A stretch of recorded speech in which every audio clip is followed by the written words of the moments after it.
introduce you to Asia Bloodworth, who is a beauty influencer and YouTuber. She is a graduate of one of the top 3 fashion schools in the United States of America, which is the Savannah College of Art and Design. She is a nail tech, and she's mostly known in the industry for her couture nail work. The longest that she spent on nails has been 30 hours. And I don't know if I've told you, yes, but once she shows you her work, you'll understand why. I don't know if I told you, but an haute couture garment, in order for it to be considered couture, there has to be a certain number of hours that are spent on the garment in order for it to be considered that. With nails, it is the exact same thing. With accessories, it is the exact same thing. She is here to talk to you about niche, branding, individuality, influencer marketing, and all of the above. So, please pay attention and ask questions, because she has you for the next 20 minutes. And open the door at the bottom. No, the other one. To the, above. Below. You got it. And then press the power button. Wait, I think I just lower right. Press it again. Okay, girl, close it. You got it. Close it. You got it. Close the door. I think I turned it off. You wanted to turn it off, right? I don't think I did. Do you feel any air coming out? Yeah. Okay, press the power button again. Now close the door. Now have a seat. Thank you, girl. You did it. She's one of my favorites. All right, let's give Asia a hand. Yes. All right. The floor is yours. Hello, everybody. My name is Asia Bloodworth. My nickname is Asia the Bird. I am a podcaster, illustrator, nail artist. I'm also a graphic designer as well. I am from the Washington, D.C. metropolitan area, and I am mostly raised in Southern Maryland. So without further ado, this lecture is going to be on beauty and branding, and here we are. First things first, what is beauty? So people say that beauty is in the eye of the beholder. And so what are the philosophies about beauty? So the philosophy of beauty is a branch of philosophy that explores the nature, perception, and significance of beauty. It encompasses various theories and perspectives developed by philosophers throughout history. While different philosophers may have different views, here are some of the key philosophical perspectives of beauty.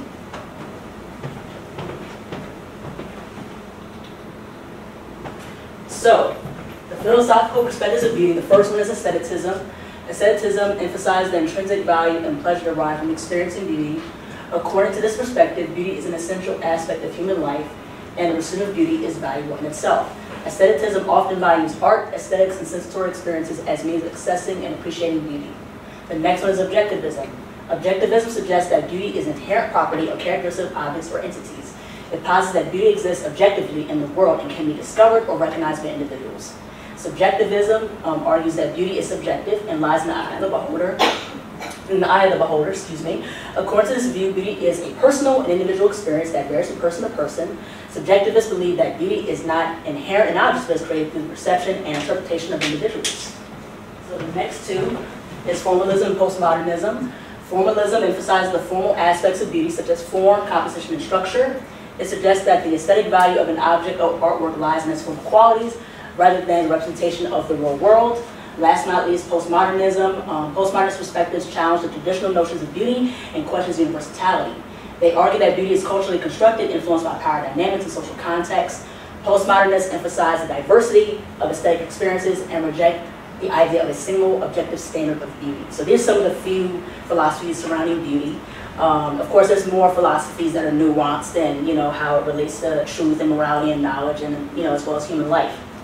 So the question is how I view beauty. So what is beautiful to me? So what I find very beautiful is nature and the imperfections. And one of my favorite animals are birds. And the thing is, that's how I got my name, Asia the Bird. So my first name is Asia, and birds is because I like birds. So Asia the Bird, that's how that came about. And so this bird right here, now first off, what I find cool about birds is not only their patterns and their color palettes, but also just how they express themselves through flight, but also how they express themselves through unique gestures, especially when it comes down to attracting a mate. And so what you see up here in this picture is the 12 wired bird of paradise. They are in Papua New Guinea, Indonesia. There are 39 species of birds of paradise. This one I really love in particular because not only is the color palette, but I love how quirky, you know, it moves and things like that. You can see the 12 wires coming out of its body. You can see it has the neon mouth. So the neon mouth that the birds of paradise had is to attract female. The females are usually neutral, you know, brown colors, earth tones. Meanwhile, the male birds are always eclectic and very colorful. So with this bird, and what's so unique about this bird is that not only, you know, does it, you know, show off its colors to the female, but one of the things that it'll do is that, you know, the female and the male will be on a branch. And so what the male would do is dance around the branch to attract the female. So I found that to be very, very, very, very cool. And speaking of in regards to nature, you know, many designers, you know, artists have grabbed from nature, whether it's the color palettes, different textures such as like exotic skins, furs, dyes, the list goes on and on. So a lot of people gather inspiration from nature. So that's really, really cool. I want to go ahead and talk about how I got started into nails. So how I got started into nails was when I was a little girl. I would always go with my mom to the nail salon. And my mom would always get French tips. She would get them every couple of weeks. And so the thing is, that's one of the reasons that sparked my interest in nails. But the other reason was I would always look at the world's top fashion and nail magazines. There's Nail Pro and Nails Magazine. These are the top nail magazines in the world in regards for nail professionals. Now I would always look at the competition section. And what's so cool about that was it really opened my eyes to the possibilities of creating nail art.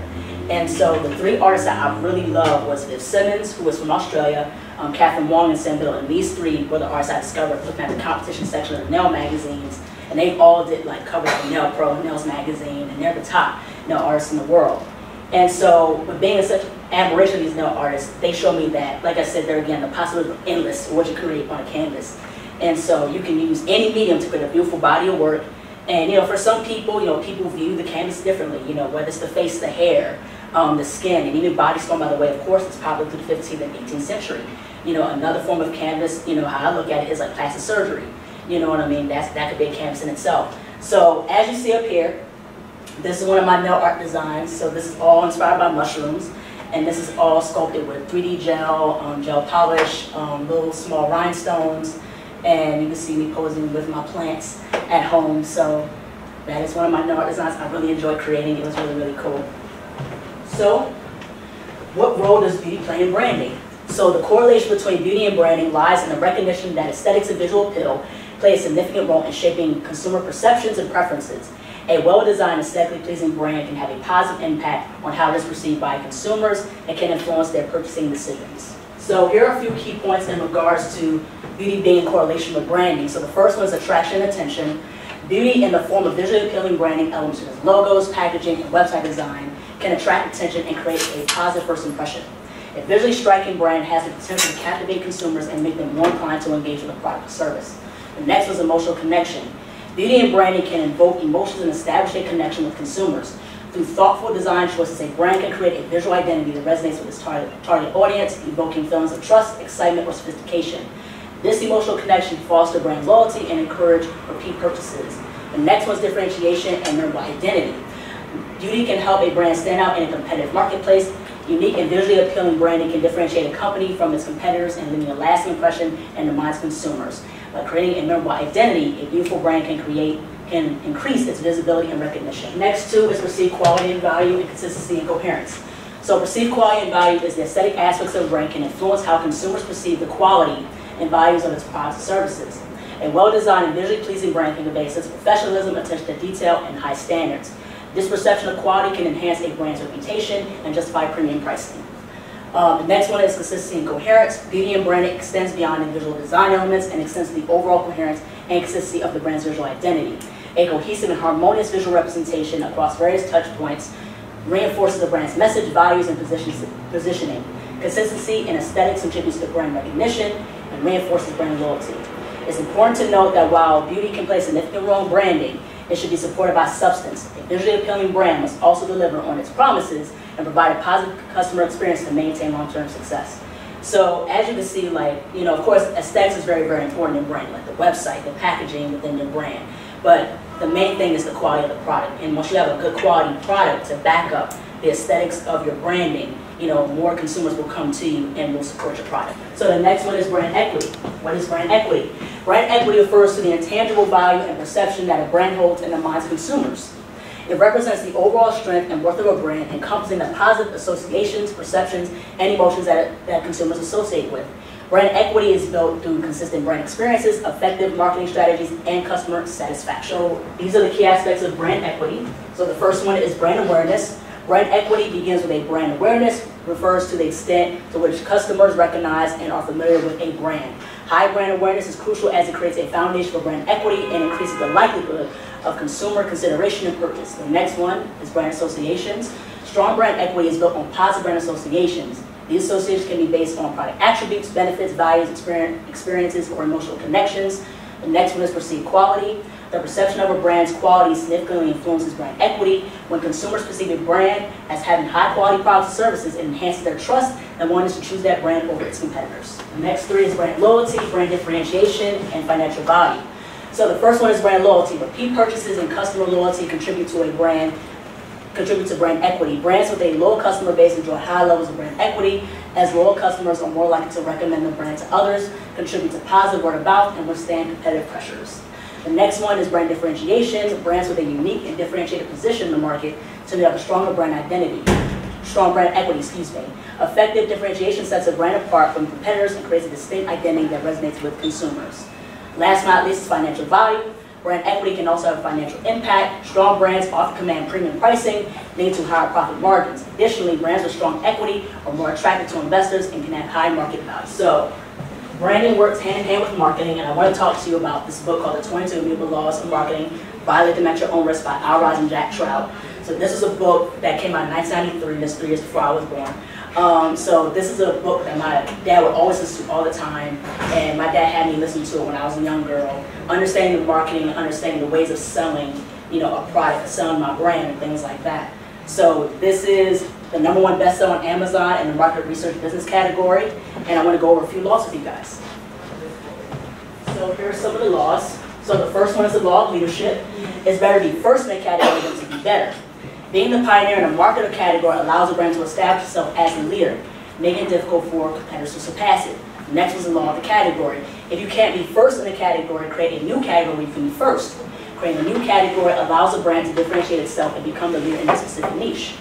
The next is the law of the mind. It's not enough to be first, you must also be first in the minds of consumers. Perception is key, and being associated with a particular product or category in consumers' minds can give a brand a competitive advantage. So the next three is the law of perception, law of focus, and law of exclusivity. The first one, law of perception. Marketing is not a battle of products, it's a battle of perceptions. How consumers perceive a brand or product is more important than its actual features. Brands must continue working on shaping favorable perceptions to succeed. The next one is the law of focus. The most powerful concept in marketing is owning the word and the prospect's mind. Brands should strive to be known for one specific attribute or benefit, as a focused message is more likely to resonate with consumers. The law of exclusivity. Two companies cannot own the same word in the prospect's mind. Brands must differentiate themselves to avoid direct competition and strive to own a unique position in the market. So the last two is the law of the opposite and law of perspective. The law of the opposite. If you're shooting for second place, your strategy is determined by the leader. Brands in the second position should differentiate themselves, market leader, to gain a competitive advantage. And last but not least, the law of perspective. Marketing effects take place over an extended period of time. Consistency and patience are vital in building a brand and achieving long-term success. So, from my experience at SCAD and from my own personal research, it became clear to me that I had to develop a category of my own. And so this is where I had my Nails of Beauty Talk podcast, which I established in the fall of 2021. Just starting out to interview like local nail artists, nail salon owners. So I started reaching out to people locally, and of course I received like no's and no-shows. But I said, okay, let me keep going, let me reach out to other people, like nail artists around the world, and that's what I did. And one of the few people was, like how I mentioned earlier, Sam Biddle. She's one of the top, nail artists in the world, and I was able to interview her, and she said yes. And not only did she say yes to my interview, my very first interview, but she was one of my longest interviews. I had 300 plus in my interview, so that was really, really cool to, to have someone that you admire to really talk to them in person and talk about their experiences in their life and being in the nail industry. So that was a really, really rewarding experience, and she really helped me kickstart my podcast. Ever since then, I went to interview Viv Simmons. This is her. Catherine Wong from Singapore. I've interviewed Jan Arnold, who is the co-founder of C&D, which is one of the top nail brands in the world. I've also interviewed Susie Moscow, the creator of Nail Career Education. She's from Canada, and so she's not only a YouTuber, but she's also a nail educator in nail tech. I've interviewed Radical Garcia, who's a nail artist. She's one of the top nail artists in the world. And also I've interviewed Melody Nakio, who is from Kenya. She has her own salon in Kenya called Golden Bliss Spa. And just to name a few. And these are the pictures of some of the nail artists and business owners that I've interviewed. So in closing, and the theme of presenting beauty on a canvas, I expanded my podcast to talk about NFTs, modern art, fashion, as well as like Web3, metaverse related things. And so we live in a time now of social media. So for many people, if people have a high subscriber amount or a certain amount of followers, it means it's an indication of success, and that's not always the case. So in the framework of me speaking with you all, I've surrounded my success and those I've established my brand in, from the world's leading nail artists or interviewing nail artists all over the world in general to interviewing one of the co-founders of the top nail polish brands in the world, interviewing top NFT artists, also interviewing someone who worked for Super Rare. If you guys know what Super Rare is an NFT marketplace platform. It's one of the top NFT platforms for NFT artists, painters, designers to establish their own NFTs. And so I've also been doing articles for the world's leading nail magazines such as Nail Pro. Before I leave off, before questions, I want to kind of give some quick facts about the beauty industry.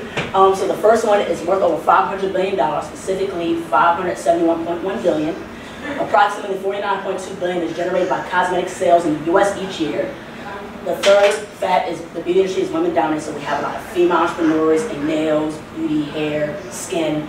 Last but not least, the global nail care market was estimated at $22.34 billion and expected to grow by $32.84 billion by 2030.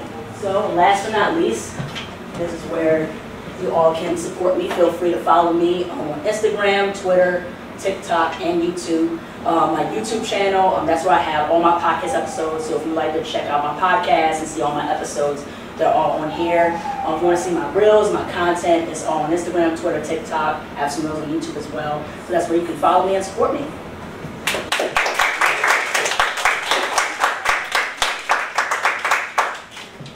And that's all. Any questions? Yes. So as you mentioned when you said that you do interviews, you had people that showed and some that didn't. So in the times that they didn't, as that would be like a step back, how did you kind of motivate yourself to keep going when you felt let down? So for me, the times when I was let down, it just propelled me to keep going.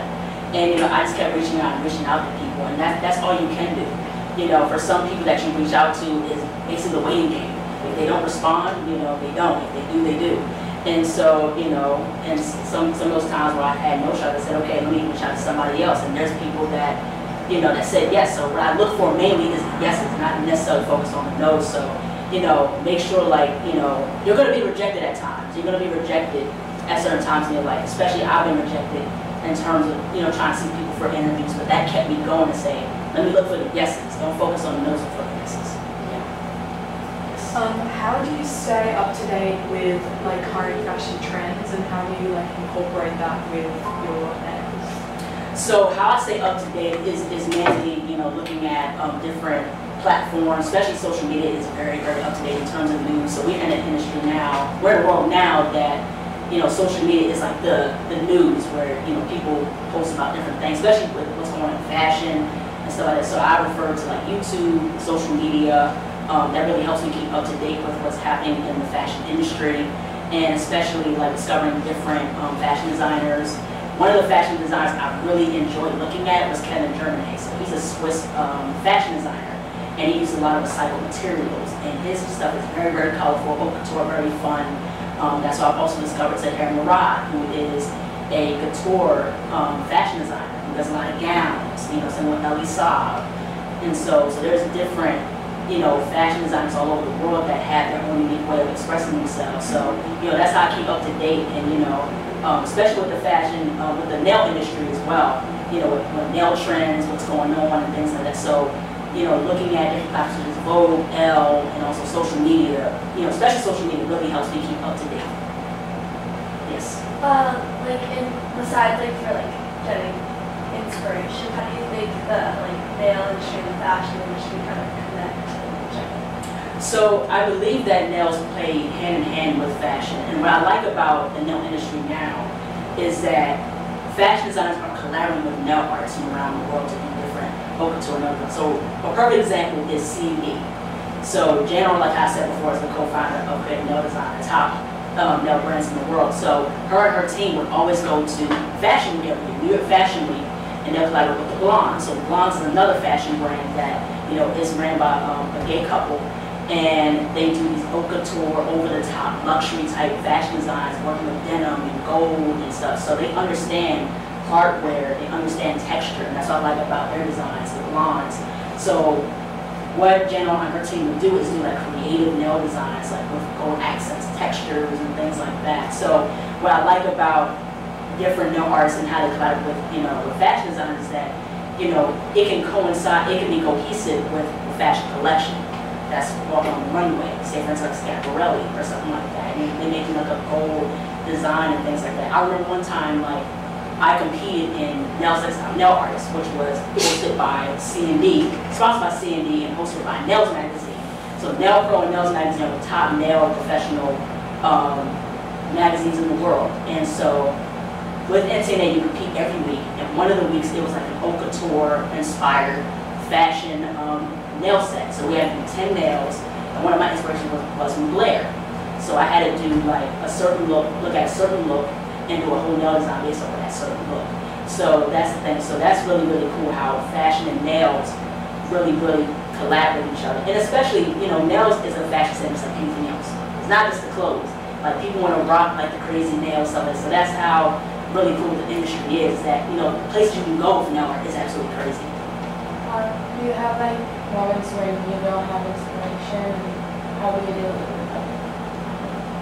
So the times where I don't have inspiration, that's a very good question, because I think sometimes you just need a break, and, you know, you're not going to get inspiration every day. I don't get inspiration every day. You know, but I do my best to kind of feed my mind to look at different things, so I kind of have an idea of just how I want to do the next nail set and things like that, you know. So it does take me time to really create a certain theme within my work. Like, you know, for example, like the mushroom nails I showed you. You know what I mean? That took me time to kind of just plan some of that. But I looked at mushrooms on Google and I said, yo, I'm going to do a nail set based off of mushrooms. So that's what I did. So, you know, inspiration won't come every single time, but, you know, and you don't always have to feel pressure to create. You know, and sometimes you'll find moments, you know, in your lifetime where you have inspirations and things like that. You know, and once you have inspirations, and once you understand what you want to gear towards with your artwork, you know what I mean? You know, it's just off to the races, and you can build a whole great body of work, you know, once you understand what you want to do. How do you like what sets you apart from different people in the industry? How do you make yourself like unique and different from everyone else? That's a very good question. So for me, I go beyond in regards to just doing nail art. I'm beyond a nail artist, so I'm also a podcaster, I'm also an illustrator, I'm also into NFTs and Web3. So, you know, the beauty about me, and, you know, I have like a lot of different interests, you know, that all coincide with like art. So the thing is, that's what's cool about my podcast. So a lot of beauty podcasts that are out on YouTube, they just cover beauty. You know, for me, I like to go beyond beauty. So I said, okay, let me go beyond nails, let me go into NFTs. Web3, metaverse, let me go into fashion, let me go into skincare. So the thing is that, you know, I think that's what sets me apart, you know, and alongside with having this physical skill. You know, I've always been into art since I was a little kid, since I was like in 2nd grade. That's how I got into art. And I took it really seriously until my sophomore year of college, my sophomore year of high school, excuse me. And so I really worked on my craft, and then like during high school at the same time, I took cosmetology courses. So like career courses were offered at my high school, where it's like collision repair and things like that. But I took the cosmetology program, and before I went to SCAD, I got my cosmetology license. So I think the beauty with SCAD and the benefit of going to SCAD, going to an art school, it really, really helped me build a ton of skills. You know, so I believe that's what sets me apart. Is that a favorite nail studio? Yes, I would say I like the mushroom nails. It's hard. It's really, really hard. But I'll definitely show you guys my work. You know, it's on my YouTube channel because I have a few reels I can show you guys. One second.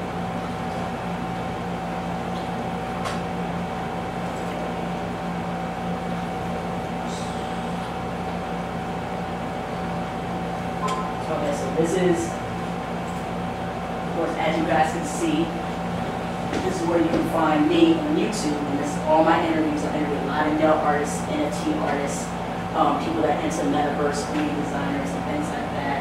So it's mostly majority nail artists, people that are into fashion and things of that nature. So you can watch every episode on my YouTube channel. It's a one-stop shop, and you can see some of my nail videos. And so this is some of my work.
So you can check me out on YouTube, subscribe to my channel.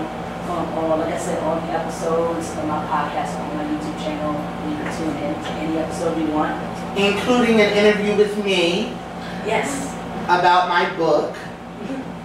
Yes. Yeah, I interviewed him twice on my show. So, you know, he's on here too in the roster. So, you know, and that's it. Thank you so much. Oh, yes. For like, about how long would you say is the longest amount of time you spent on like nails?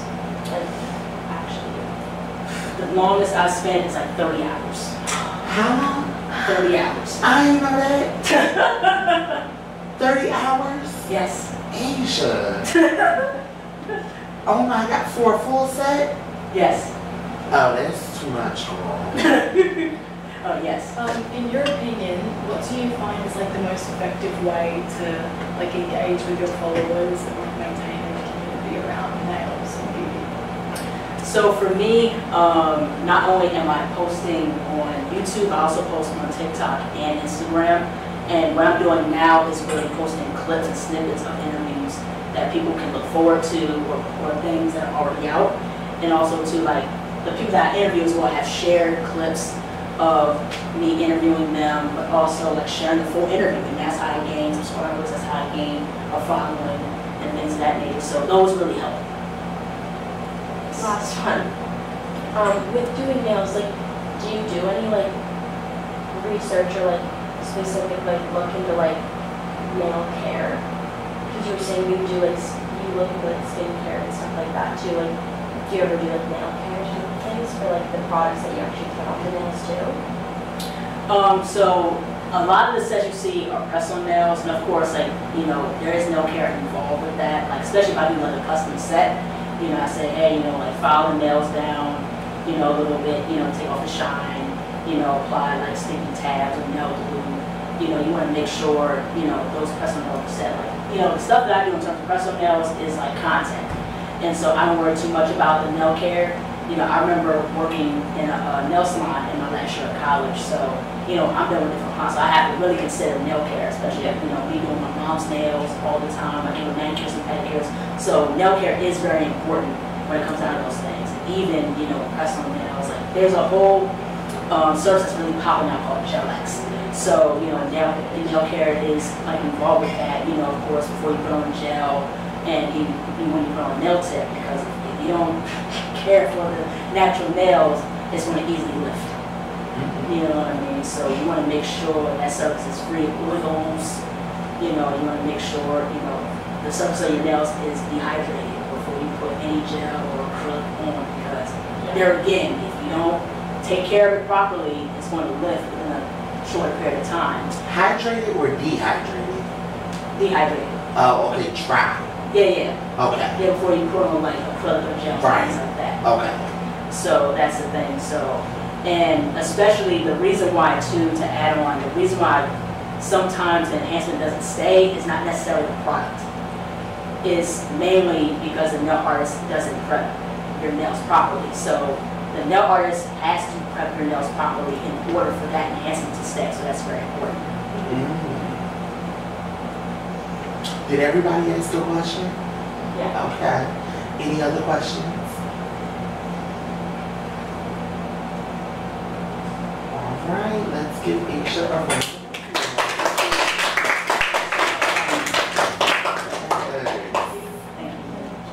Yes. Questions? Yes. I thought your presentation was amazing. I guess my question to you was, what was your process with like viewer engagement? So starting out with a new brand and new social medias, I was just wondering if you could talk a little bit on your process with building and like fostering engagement within your social media platforms. Yeah, absolutely, most definitely. That's a very good question. So, you know, I'm still working on that myself personally. So the ways that I build engagement is not only just posting my full podcast or my content on YouTube. What I do is also I post on TikTok and Instagram, but also the people that I interview, whether it's nail artists, NFT artists, they'll help me promote the interview. They'll promote it on their channel, on their social media, so that helps me get engagement and get viewership. So, you know, this summer I'm still working on in terms of branding and, you know, getting my channel out there, getting my voice out there. So, you know, that's the thing. So those are the ways that help me. Yes. Would you say the way you started to get, as you said, I don't remember her name, but your very first person that you interviewed, would you say a lot of that by emailing all those mail texts and everything was like just you were hustling to get anyone you could? Yeah, essentially, yeah. Sam Biddle was the first person I interviewed from the UK. Yeah, she, I emailed her and she said yes. You know, I remember a time, fun fact, I remember a time when I was like 13, 14, and I remember emailing her and telling her how much I loved doing nails. Because I looked at her, and these are the people I looked up to. You know, like I said, Viv Simmons and Catherine Wong, they were the top nail artists, you know, in the early 2010s, winning nail competitions left and right. And nail competitions are very prominent in the nail industry. You know what I mean? So for her to say yes, I was like, wow, like that's really, really cool, you know. And the thing is also too, like, you know, I hustled, you know, after that, like to try to get other nail artists, other artists on board to be on my podcast. So the no's didn't stop me. I just said, okay, let me keep going. Yes. How do you choose who you like want on your podcast? Like, do they have to have like certain characteristics or ways they do things, or like just anyone who does nails? I do my best to get anybody who, I say, okay, I love your work, I want you to be on my podcast. And of course, certain things, like if something is very unique about you, like how you said personality or, about your artistry, I'm like, hey, I would love to have you on board and things like that. So I go by those certain things. But I do my best to use my platform to really put a shining light on different voices. So that's my goal. Any questions? Yes. I was going to ask you also, like, every artist has their own style. How did you come up with your own distinctive style? So a lot of it in the process was like, how I came with my own style was all about experimentation. I'm sorry, but I gotta sit in. Did you think I was gonna stand? Sorry, y'all. But yeah, how I came up with my own style was, it was all about experimentation. When I went to SCAD, what I really loved about being at SCAD was the experimentation and the adopting of multiple skills. And I think that's what sets me apart from other competitors, is that I'm not, a one-trick pony. I can do many other things, including being a podcaster, and gaining a skill, which is like presenting. So, the thing is that I developed my style over time. It took years to develop my style. So, and that's like with anybody. Everybody has their own ways of developing their own style, whether it's through experimenting with different materials, different mediums, drawing different ways and things like that. So, it's a process, but, I think most experimentation was, how I developed my own art style. Because y'all know she interviewed me twice. Yes, I've interviewed him twice, fun fact. About my book. So y'all might want to check that out later. I'll put it in a little group.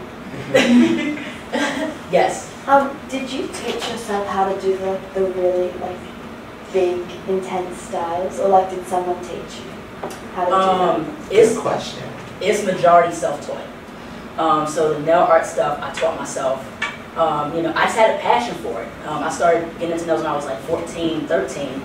So I started teaching myself how to do the strokes, like how the nail techs were doing at the salon, and one-stroke painting, stippling and things like that. Like some of the techniques, like stippling and stuff, I learned in SCAD. Cross-hatching, hatching, learning different textures. So I'm majority self-taught. Majority, yeah. Yes. Do you have lots of trends, as in throughout your nail designs? Do you do lots of colors and big shapes, or do you kind of change it up all the time? I do change it up usually. I try my best not to go, follow trends.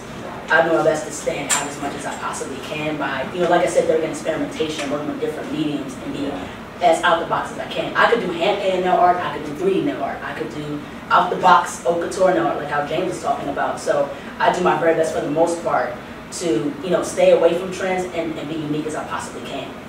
Everybody, we have time for one more question. Anybody? Yes. Do you find it easy to do your own nails or other people's nails? That's a very good question. I find it easy to do other people, honestly. Because I could do my right hand, but my left hand, it's a little bit of a struggle, I'm not gonna lie. But yeah, I love doing my own press-on nails and things like that, And the stuff that you'll see on my social media, on my Instagram and YouTube, the reels, I do those custom type of custom press-on nails, and I wear them for content and But yeah, I'm mostly into doing other people's nails. Okay, everybody, let's thank you. Did you just bring your social media handles? Yes, it was in the previous slide. Okay. All right, people, we say thank you to Asia. Thank you so much for having me. Thank you. Yes.